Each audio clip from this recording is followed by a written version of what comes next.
Oke, Assalamualaikum warahmatullahi wabarakatuh.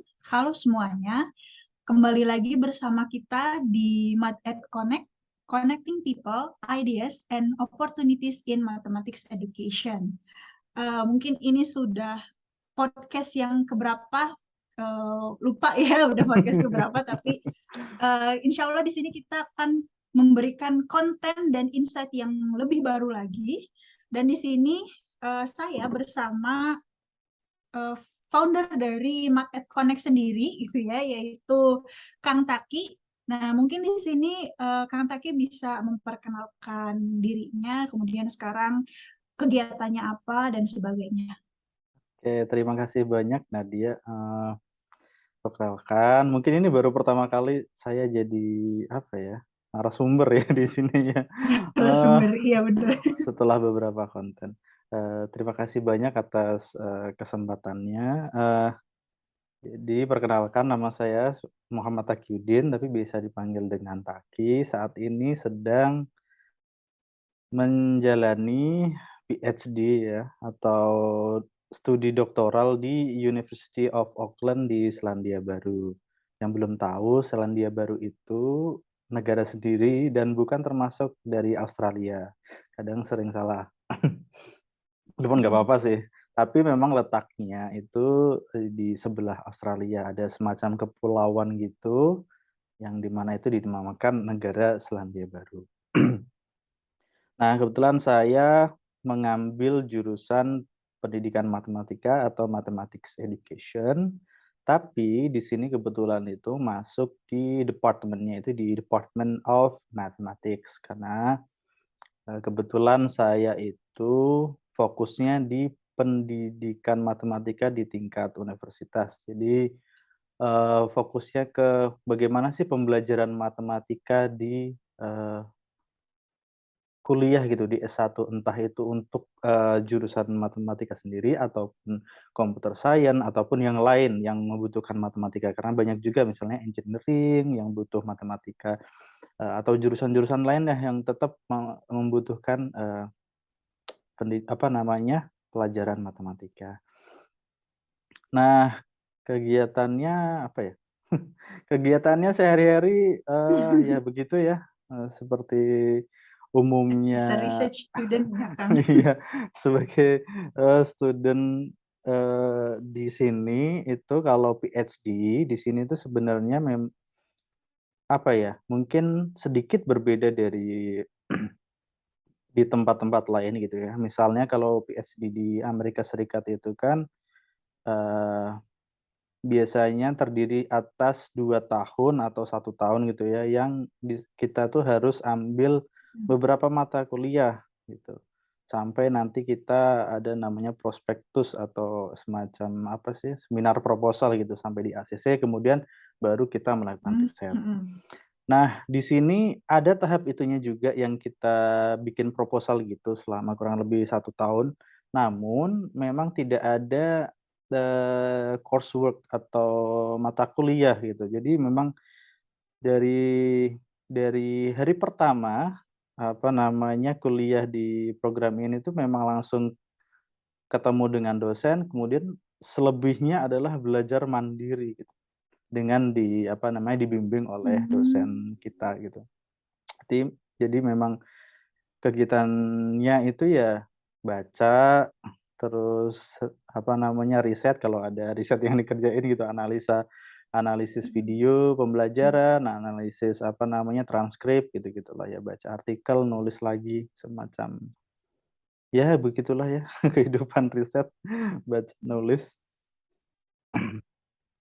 Oke, berarti ini PhD-nya benar-benar research base ya. Jadi dari awal Mhm. itu sama sekali nggak ada coursework gitu ya. Jadi kita dituntut mandiri aja ya, fokus sama penelitian kita. Nah, mungkin di sini Kang bedanya gitu ya. Ketika S2 mungkin kita masih secara umum gitu ya. Oke, mungkin kita ingin ke pendidikan matematika gitu kan. Tapi Mhm. ternyata untuk PhD sendiri ini sudah matematika terus fokus lagi gitu kan risetnya ya. Dan Akang di Mhm. sini yang Nadia simpulkan itu mungkin akan fokus risetnya itu ke matematika untuk mahasiswa gitu ya, mungkin mahasiswa S1 gitu ya. Mm-mm. Oke, nah untuk PhD di New Zealand sendiri ini berapa tahun ya, Kang?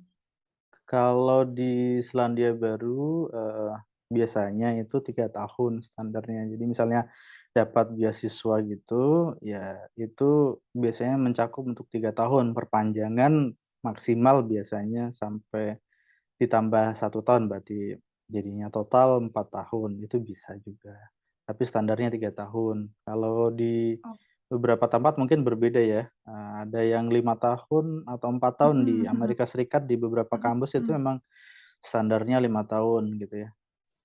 Kebetulan di sini 3 tahun. Hmm, Mm-mm. Oke.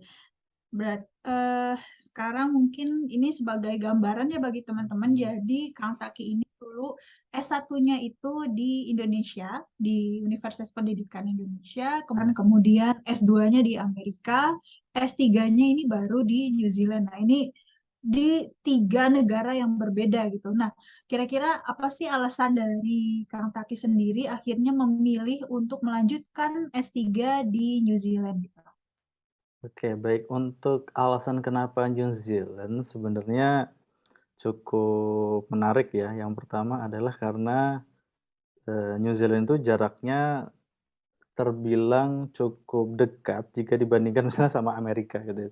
Jaraknya Mm-mm, cukup mm-mm, jauh benar. sekali. Kemudian yang kedua itu kan ada yang bilang bahwa atau ada survei apa gitu ya, di mana bilang bahwa Selandia Baru adalah negara dengan kualitas hidup yang bagus gitu. Jadi sangat sangat bagus untuk menjalani kehidupan di situ. Mungkin nggak tahu apa itu namanya, metriknya itu gimana, tapi banyak yang orang Mm. bilang gitu. Karena mungkin tidak banyak orang pertama, terus nature-nya masih bagus, banyak tempat wisata. Sebenarnya banyak yang ke sini tuh untuk keperluan wisata gitu ya. Karena sebenarnya jauh dari mana-mana, to be honest gitu. Di tengah-tengah laut gitu kan, ada kepulauan. Bener. Nah, itu Selandia Baru, jauh dari apa namanya, dari negara-negara Asia, jauh dari Australia paling dekat itu pun satu doang gitu ya. Mm. Nah, kemudian waktu itu saya nikah setelah S2 kan langsung nikah dan kebetulan diterima di beberapa univ. Nah, alhamdulillah setelah nikah itu dapat kabar dapat beasiswa di Selandia Baru yang mana dekat dan katanya kehidupannya bagus. Ya udah waktu setelah nikah kita putuskan bersama dengan istri saya gitu ya bahwa kita ya udah kita ambil yang di Selandia Baru selain memang kebetulan dengan supervisor saya ini sudah kontak-kontakan sudah lama ya. Jadi selama Mm. selama S2 itu saya sudah beberapa kali kontak dengan supervisor saya Mm. Igor, Bapak Igor. Nah, dan kemudian akhirnya sampai sekarang menjadi supervisor saya. Jadi memang beliau itu salah satu apa ya? Salah satu peneliti di pendidikan matematika yang cukup cukup produktif gitu secara Mm. penulisan dan tulisannya selalu ada di apa sih jurnal-jurnal yang menurut saya itu eh, Bereputasi ya. ya bereputasi gitu. Misalnya kalau di pendidikan matematika tuh ada di JRMI atau ISM, maksudnya Educational Studies in Mathematics atau Journal for Research in Mathematics Education atau jurnal-jurnal Mm. yang lain gitu. Nah, karena dulu waktu lulus S1 tuh sering sering maksudnya kalau ada notifikasi di mana ya Google Scholar atau notifikasi Mm. kadang kan kita bisa subscribe tuh ke jurnal-jurnal tertentu Mm. supaya mendapatkan notifikasi kalau ada edisi terbaru. Nah, dulu tuh sering tuh kok Pak Igor terus ini siapa sih penasaran gitu kan. Nah, waktu S2 tuh mulailah menjalin email-email itu sampai akhirnya jadi supervisor saya. Begitu sebenarnya. Oke, nah di sini mungkin ada yang menarik nih, mungkin bagi teman-teman yang juga ingin melanjutkan S3 di luar negeri, bahwa yang terpenting adalah mencari calon supervisor kita gitu ya, yang akan membimbing kita selama nanti masa studi S3-nya.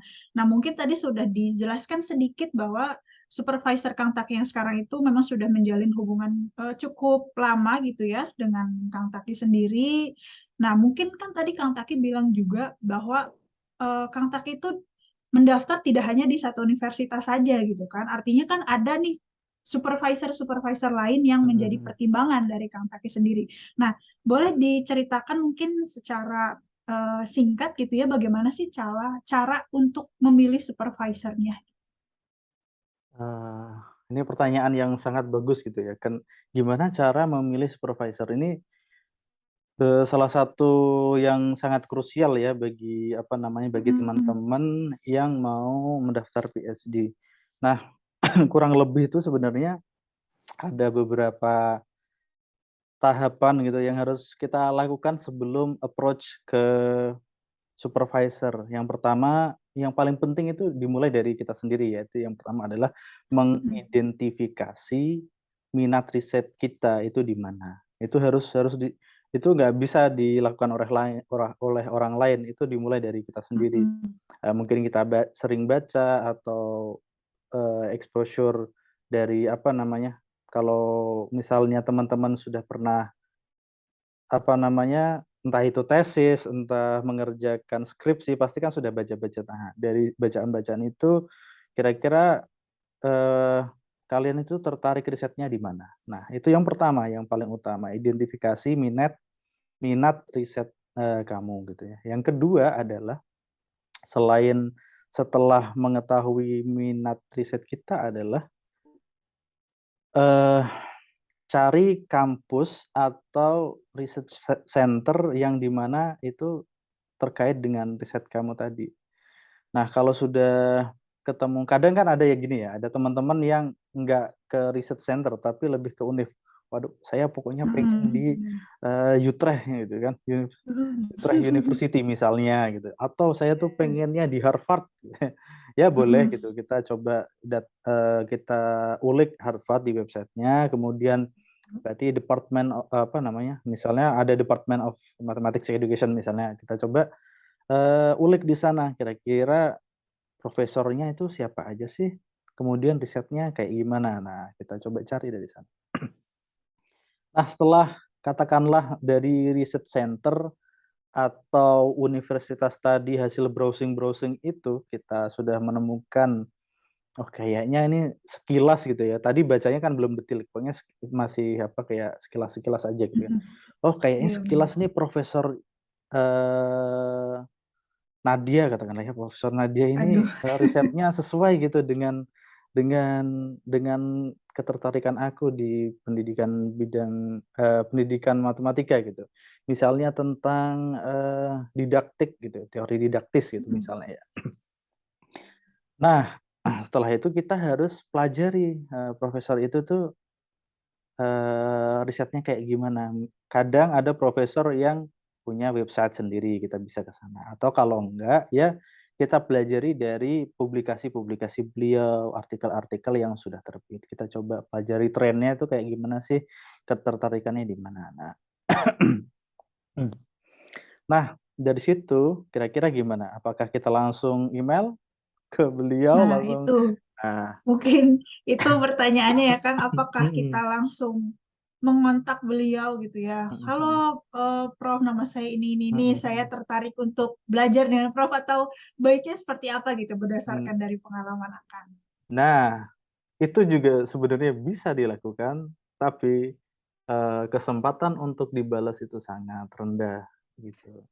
Jadi walaupun tadi disclaimer ya ini bahwa ada faktor namanya lucky atau keberuntungan yang Mm-mm. kita nggak bisa tahu. Tapi kalau belajar dari beberapa orang yang sudah melakukan gitu ya, kalau cara Anda seperti itu, maksudnya cuma dengan ketertarikan aja, terus bilang bla bla bla, Mm-mm. saya pengen misalnya pengen jadi murid Profesor Nadia gitu katakanlah ya, itu sangat sangat kecil sih kemungkinannya. Nah, caranya gimana? Gitu. Nah, salah satunya mungkin ada beberapa ini dari beberapa teman saya gitu, dari pengalaman pribadi saya dan beberapa teman saya. Mungkin salah satunya adalah tadi setelah dipelajari itu kita kadang kalau kita belajar secara kritis ya, kita akan muncul beberapa pertanyaan gitu kan. Mungkin Nadia punya pertanyaan A, B, C, D terkait riset beliau. Nah, itu juga bisa sebagai pembuka pembicaraan. Atau ada beberapa orang yang ini kepo-kepoin dulu beliau. Kadang ada beberapa profesor yang aktif di Twitter gitu biasanya, atau di entah platform apalah, Facebook gitu ya, bisa aja gitu.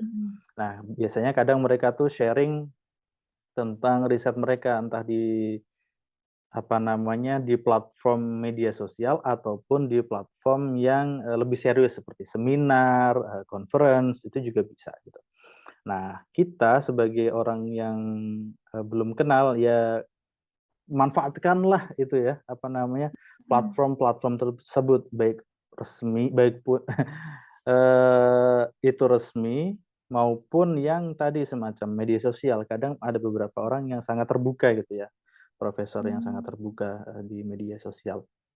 Manfaatkanlah itu untuk bertanya-tanya, untuk engage dengan beliau. Nah, sehingga apa, ketika nanti kalian email itu nggak kagok gitu, udah ada istilahnya kita bisa bilang gini nih, saya tuh yang sering nanya di Twitter, saya yang beberapa kali ikut conference-nya profesor gitu di event ini gitu. Nah, itu highly likely kamu bakal dibales gitu ya emailnya gitu. Nah, kalau pengalaman saya sendiri, mungkin saya bisa dibilang yang termasuk yang beruntung sebenarnya kalau boleh jujur ya. Kalau pengalaman saya kan tadi ada 3 kasus ya. Yang pertama maksudnya belum belum saya ceritakan ya ternyata.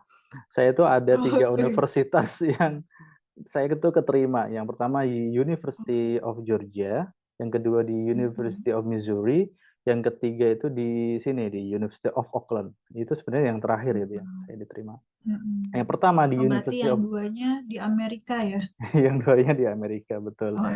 Nah, yang di University of Georgia itu simple karena supervisornya adalah mantan supervisor di S2 saya. Hmm, Ya gimana lagi, ya udah gitu kan. ya benar. Itu relatively gampang gitu ya. Nah, yang kedua adalah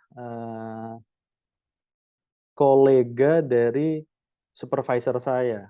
Nah, ini yang saya bilang tadi, manfaatkanlah platform baik itu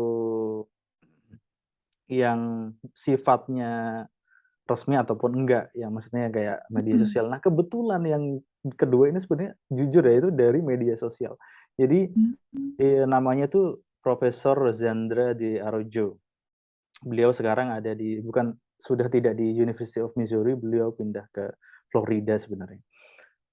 Pada saat itu beliau tuh memang lagi dapat funding gitu ya, dari pemerintah Amerika Serikat, kebetulan butuh mahasiswa S3, lalu dipostinglah ke Twitter. Kemudian ya udah, saya itu komen-komen di Twitter gitu ya. Dulu habis itu baru masuk ke email yang ini, eee, saya tuh tertarik dengan riset Anda, kemudian pengen melakukan bla bla bla bla bla bla gitu, dengan ya juga tentunya dengan menyertakan ini ya, proposal riset ya.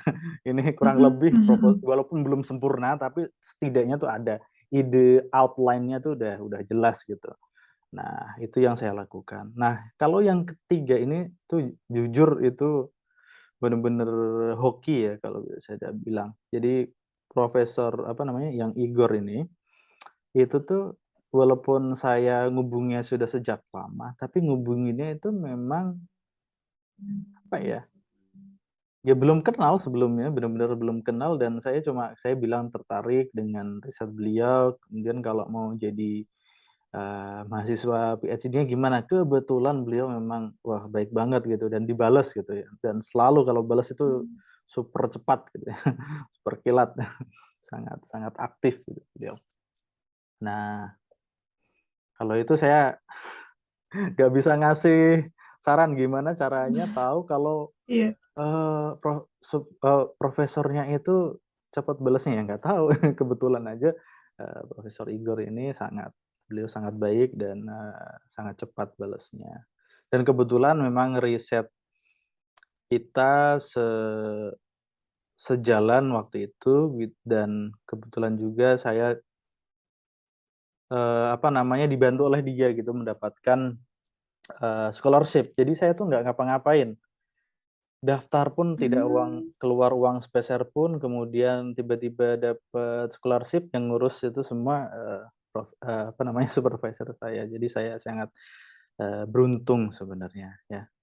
Tapi memang ini salah satu bagi teman-teman yang ingin kuliah di Mm-mm. University of Auckland, sebenarnya kesempatan beasiswa itu sangat terbuka banget.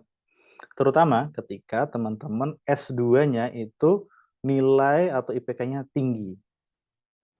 Jadi Hmm. jadi ada namanya beasiswa itu UOA Doctoral Scholarship. Nah, beasiswanya itu 3 tahun gitu ya, ditanggung. Nah, kalau teman-teman lulusan dari New Zealand dan nilainya itu A semua, otomatis begitu keterima langsung dapat beasiswa tanpa melakukan apapun. Beasiswanya. Heeh, langsung dapat gitu. Kalau teman-teman lulusan dari luar New Zealand, nanti nilainya harus di-convert dengan sistem New Zealand. Kebetulan saya Hmm. waktu itu kebetulan S2-nya lumayan rajin gitu dan IPK-nya 4 dan itu sebenarnya adalah kunci sebenarnya untuk mendapatkan beasiswa yang Hmm. sekarang UOA Doctoral Scholarship itu dari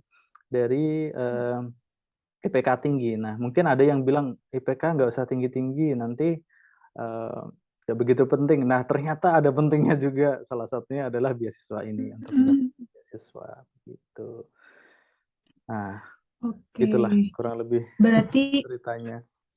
banyak ya cara untuk kita bisa menghubungi calon supervisor di sana dan mungkin tadi ada beberapa poin penting gitu ya kalau misalkan kita memang berniat untuk menjadi mahasiswa beliau itu jangan langsung kita mengutarakan saya ingin belajar gitu dengan beliau gitu apakah ada beasiswa segala macam ibaratkan kalau kita ingin apa ya ibaratnya sama seperti ketika kita ingin berkenalan gitu ya sama orang. Jadi kita kenalan dulu gitu. Jangan tiba-tiba saya mau ngelamar kamu gitu ibaratnya kan. Ujuk-ujuk. Walaupun itu bisa ya sebenarnya kan. Iya benar. Tapi kita harus Benar, benar ekspektasinya walaupun harus rendah banget gitu. Nothing tulus. Kalau tiba-tiba benar, ditolak ya benar. jangan dimasukkan ke hati. Iya, oke.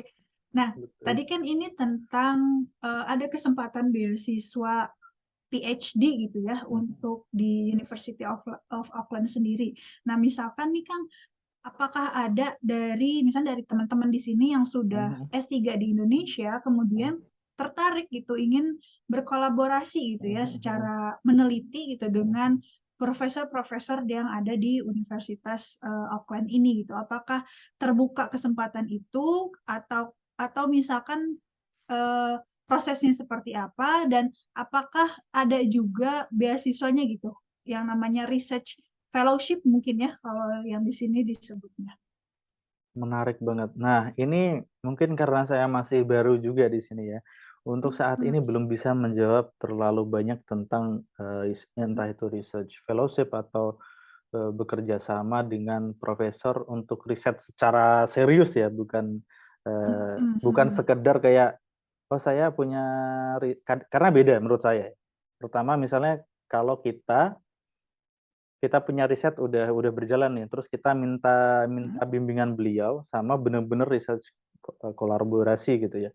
Itu menurut saya beda Hmm. dan saya belum begitu banyak insight kalau kalau kasusnya itu yang kedua. Kalau yang pertama ya tadi, ya cara-caranya ya maksudnya emailnya itu jangan tiba-tiba dan terlalu generik. Nah, nanti mungkin bisa dibahas tuh, apa namanya, kira-kira email ke profesor itu kayak gimana sih supaya, bisa dibalas gitu dan ditanggapi dengan Hmm. baik gitu. Nah Oke, berarti ya nah gimana lagi? kira-kira gimana tuh gitu kan caranya supaya Hmm. email kita itu, bisa diterima dengan baik untuk menginisiasi tadi misalnya mau kolaborasi riset.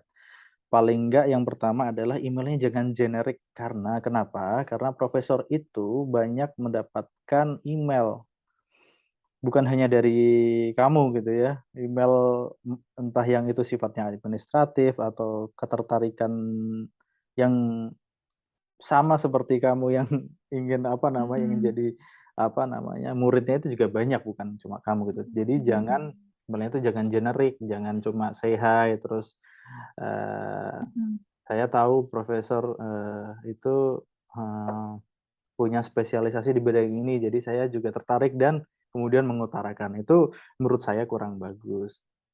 Jadi itu yang pertama, jangan generik. Yang kedua adalah tipsnya, jangan bertanya pertanyaan yang sebenarnya bisa dicari di website gitu. Jadi misalnya pertanyaan general gitu. Teori teori didaktis itu apa sih, Prof? Gitu misalnya gitu kan. Itu terlalu generik gitu, jangan gitu. Iya, Kalau benar. misalnya detail lebih masuk ke metodologinya atau misalnya di Hmm. paper, kadang kan di paper itu sangat ringkas gitu kan ya. Sehingga Hmm. kita nggak tahu sebenarnya dalamnya itu kayak gimana gitu, proses lebih rincinya kayak Hmm. gimana.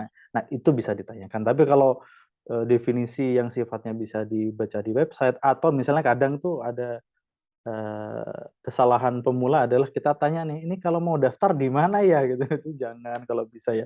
Itu maksudnya pertanyaan bukan buat profesor, mungkin lebih tepat ke Iya. misalnya sekretaris di departemen atau misalnya eh, kadang kepala departemen juga bisa kita tanya sih, karena memang tugasnya salah satunya itu. Tapi kalau profesornya sendiri jangan kalau bisa. Jadi hindari pertanyaan-pertanyaan yang sebenarnya kamu bisa cari jawabannya di internet atau di website. Nah, yang Oke. ketiga adalah emailnya itu harus jelas, padat, Hmm. jangan bertele-tele. Paling biasanya yang bagus itu ya gini, pertama, ini mungkin tips lagi ya, selain tadi padat Hmm. gitu, jangan tiba-tiba menggunakan panggilan "hai" atau generik yang "hai sir", "hai apa" gitu, jangan. Atau "hai Igor" gitu. Kalau email pertama jangan sampai kayak gitu gitu. Lu siapa, panggil apa namanya, Igor Igor gitu, "Hai Igor", Hmm. jangan. Paling enggak tuh biasanya kalau yang formal itu "Dear Profesor" atau "Dear Doktor" Hmm. siapa gitu. Nah, itu disebutkan secara lengkap. Addressing apa namanya, nama mereka dengan baik itu juga sangat penting gitu. Kalau kayak seolah-olah udah kenal itu kayak gimana gitu. Mungkin Oke. itu sih kalau struktur struktur emailnya ya kurang lebih bisa kita bagi menjadi apa ya, beberapa hal. Yang pertama itu ada tentang pengenalan diri kita, tapi jangan terlalu Hmm. dalam gitu ya. Hmm. Disebutkan apa namanya, misalnya prestasinya apa. Kadang itu profesor nggak tertarik, nggak peduli Iya, sama benar-benar. apa namanya, prestasi Anda. Misalnya, oh saya pernah juara di Indonesia, juara apa, nggak Hmm. perlu gitu. Karena nggak akan dibaca juga, nggak peduli gitu. Oke. Berarti mungkin Kecuali sangat relevan dengan iya, penelitian Anda benar-benar. gitu ya. Iya, benar. Heeh, heeh. Iya, benar. Yang kedua adalah tadi yang seperti Nadia bilang, apa namanya, pertanyaan yang spesifik gitu ya. Hmm. Hmm. Jangan yang general gitu, pertanyaan spesifik yang terkait dengan riset atau ketertarikan Anda gitu ya. Jelaskan kamu tertariknya di sebelah mana, terus kamu Hmm. ada pertanyaan-pertanyaan apa atau ada ide apa di apa namanya, di riset tersebut. Paling itu sih. Nah, Oke, berarti ini sangat insightful sekali gitu ya, karena mungkin dari teman-teman di sini mungkin sudah banyak mengetahui bagaimana cara meng-email profesor dari di luar negeri, tapi mungkin secara detail itu yang tadi ya trik and triknya apa yang sebaiknya dihindari agar eh, kita memiliki chances yang besar gitu untuk dibalas sama profesornya, itu mungkin teman-teman bisa nonton video ini dan teman-teman dapatkan nih alhamdulillah dari Kang Taki sendiri gitu yang merupakan mahasiswa S3 di University of Auckland dan juga sudah berpengalaman gitu meng-email profesor-profesornya. Oke deh, mungkin untuk podcast nanti nanti ini akan menjadi podcast dan untuk sesi hari ini gitu ya di Mat@Connect Connect mungkin cukup sampai di sini. Kalau misalkan teman-teman ada pertanyaan, boleh langsung ke IG-nya Mat@Connect Connect dan juga mungkin bisa langsung ke IG-nya Kang Taki nih, nanti kita tulis di sini ya IG-nya Kang Taki dan juga IG-nya Mat@Connect Connect. Promosi. Nanti teman-teman kalau ada punya pertanyaan yang jauh lebih detail bisa ditanyakan oleh beliau. Oke, mungkin teman-teman sekian dalam episode kali ini. Sampai bertemu lagi di episode selanjutnya. Assalamualaikum warahmatullahi wabarakatuh. Waalaikumsalam warahmatullahi wabarakatuh.